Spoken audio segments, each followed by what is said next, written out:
رحیم کجا میری؟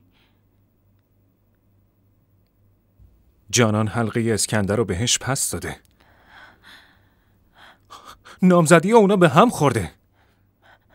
میدونم رحیم. خب چرا زودتر نگفتی؟ چی رو بهت میگفتم ها؟ در ضمن دیگه فایده ای نداره. فایده ای نداره؟ نامزدیش با اسکندر به هم خورده، حالا آزاده، این چیز کمی نیست. خب منظورت چیه؟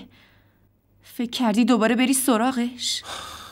ببین فریده، اون الان خیلی پریشون و نگرانه. فکر کردم باید برم پیشش و بهش دلداری بدم.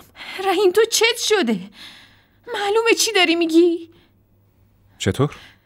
رحیم اگه اینجوری بری پیشش حتما از دستت ناراحت میشه. فریده من خیلی تغییر کردم. یادت اون روز تو کافه چطور پیشم نشسته بود و با هم حرف میزد؟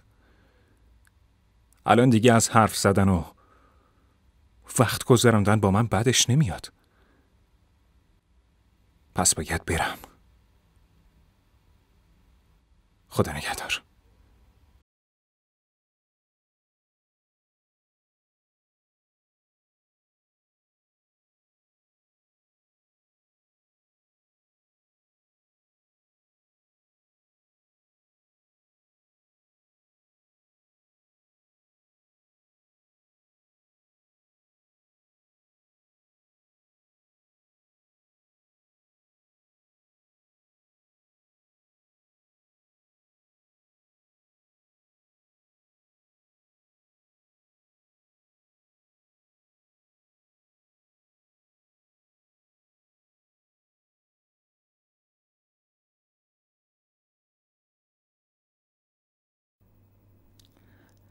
خاله همه چی خراب شد.